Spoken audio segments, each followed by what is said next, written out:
사실 여드름은 잘만 치료하면 굉장히 효과가 좋은 것 중에 하나죠. 대부분 좋아져서 가십니다. 제대로 치료를 받았을 경우에요. 여드름 치료하면 막 비용이 엄청 비쌀 거야 라고 고민하시는 분들도 있을 수 있잖아요. 근데 굳이 꼭 병원을 와서 뭐 레이저를 한다든지 뭐 이런 걸 하지 않아도 사실 없어져요. 정말 정도가 심하신 분들일수록 효과가 더 극적으로 좋아지는 것 같아요. 여드름 그렇게 고민할 게 아니다. 안녕하세요. 슬기로운 피부연구소 최성현 원장. 네, 최지환 원장입니다. 반갑습니다. 자, 여러분 얼굴에 여드름이 생기면 엄청 신경 많이 쓰이고 속상하지 않으세요? 여드름을 잘못 짜면 흉질까 걱정도 되시고 이걸 집에서 짜도 되는가? 뭐 이런 고민들도 굉장히 많이 하시는 것 같아요. 혹시 지금 흉터 없이 여드름을 짜려면 어떻게 짜야 하지? 하면서 유튜브 영상을 찾아보고 저희 영상을 보신 건 아니실까요?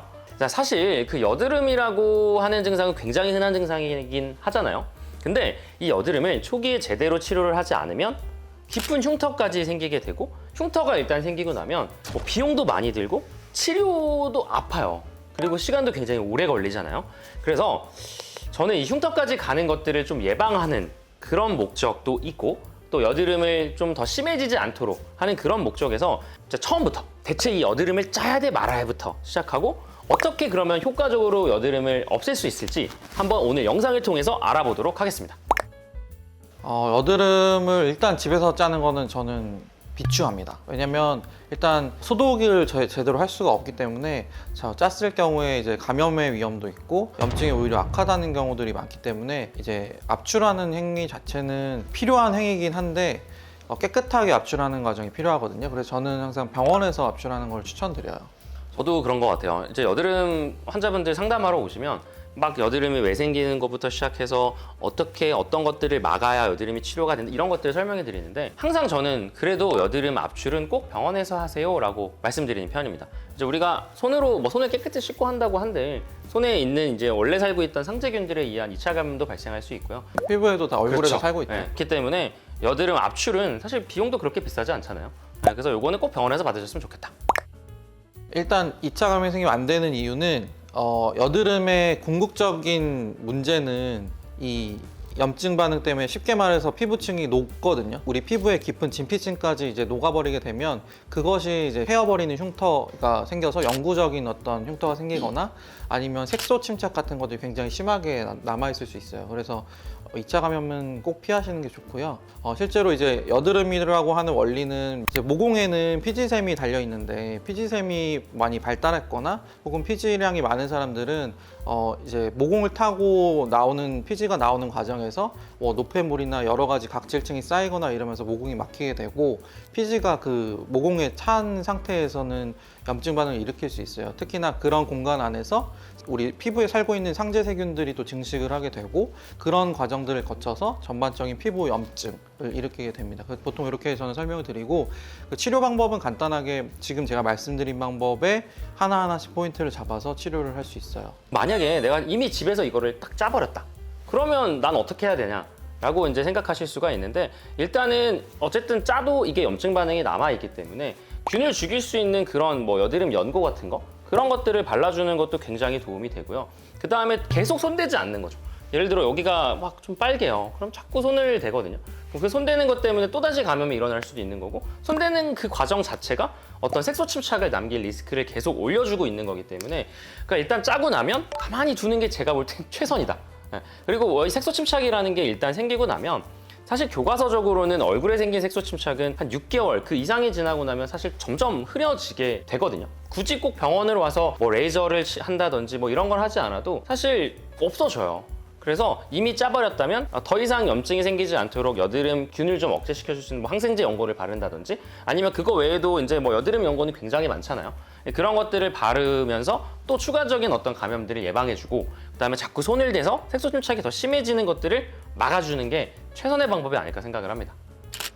그래서 심한 여드름 환자분들 중에 그냥 자포자기하는 심정으로 내버려두고 뭐 시간 지나면 괜찮아지겠지 이렇게 관리를 안 하시는 분들이 계시는데, 그렇게 되면 이제 최악의 경우에는 여드름 흉터가 굉장히 얼굴 전체적으로 패어버리거나 혹은 비유성 그런 흉터들이 생겨서 막 이렇게 덧살처럼 얼굴 전체적으로 이제 자라 올라오는 그런 켈로이드 흉터들이 남을 수 있어요. 그래서 저는 그렇게 심한 환자분들 특히나 그런 분들은 적극적인 치료를 하시기를 그리고 권해드립니다. 뭐 그거뿐만 아니라 염증이 계속 반복되다 보면 구멍이 좀 뚫려 있는 길이 계속 나버린 거죠. 녹다. 네, 그런 분들도 저는 봤거든요. 저희 병원에도 있으시고. 그래서 그런 것들을 예방하기 위해서 너무 심한 여드름이 있는 분들은 뭐 약을 먹는다든지 아니면 병원에 와서 어쨌든 의사와 상담을 꼭 하시는 거를 저는 추천을 드립니다. 치료가 됩니다. 사실 여드름은 잘만 치료하면 굉장히 효과가 좋은 것 중에 하나죠. 그래서 엄청나게 심한 여드름, 뭐 염증성이 여드름이 굉장히 심한 분들 이런 분들 오셔도 대부분 좋아져서 가십니다. 제대로 치료를 받았을 경우에요. 여드름 치료하면 막 비용이 엄청 비쌀 거야 라고 고민하시는 분들도 있을 수 있잖아요. 근데 정말 먹는 약으로도 치료하는 경우들도 굉장히 많거든요. 그래서 이제 각 여드름이 생기는 각 기전별로 하나하나씩 차단하는 방식으로 치료를 해 나가면 충분히 좋아집니다. 첫 번째, 쉽게 할 수 있는 건 정말 염증을 좀 가라앉히고 그 다음에 여드름균의 증식을 억제하는 그런 항생제 같은 것들을 처방해 드릴 수 있는 거죠.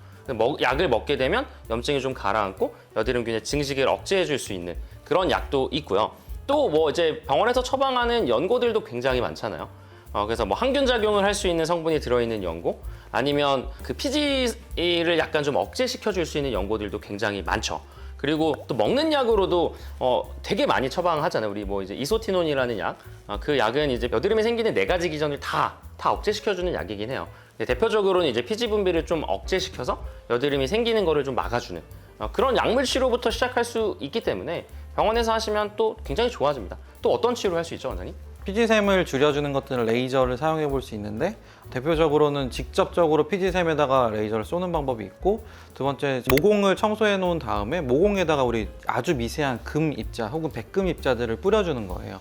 그 상태에서 레이저를 가하게 되면 보통 재생 레이저를 쓰게 되는데 그 금속 입자들과 이제 레이저가 반응을 하면서 열을 발산시키고 나머지 주변 조직들은 재생시키는 그런 원리들을 이용하면 피지량을 줄여주기 때문에 이제 피지가 많아서 생기는 트러블에는 굉장히 도움이 될 수 있죠. 여드름의 원리를 제가 설명드렸지만 어떤 원인들이 다양할 수 있어요. 현재 피부 상태도 다 다양할 수 있기 때문에 거기에 맞는 포인트를 맞춰서 시술해주면 당연히 결과는 좋고 정말 정도가 심하신 분들일수록 효과가 더 극적으로 좋아지는 것 같아요.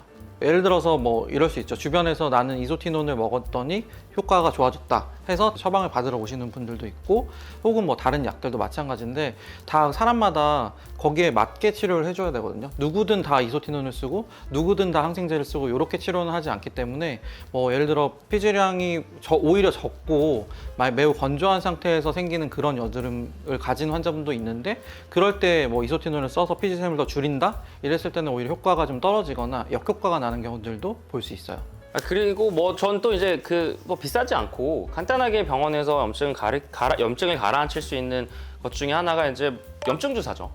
그래서 이제 염증을 가라앉히는 성분의 주사를 여드름이 난 부위에 이렇게 압출이 잘 안 되고 안쪽에 좀 깊게 들어있는 그런 염증성 여드름에도 보통 주사를 많이 놓는 것 같아요.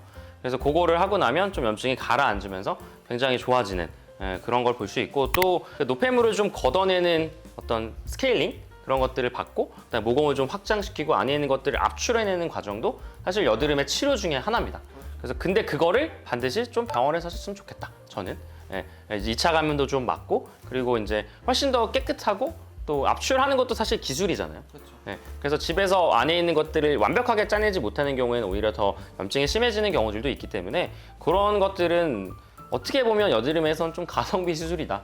그렇게 말씀드릴 수도 있을 것 같네요. 그리고 실제로도 이제 염증이 완전히 각질층이 막아서 염증이 생겨 있는 여드름을 압출하는 것도 중요한데 아직 염증이 생기지 않은 전 단계의 그런 막혀 있는 경우들도 많거든요.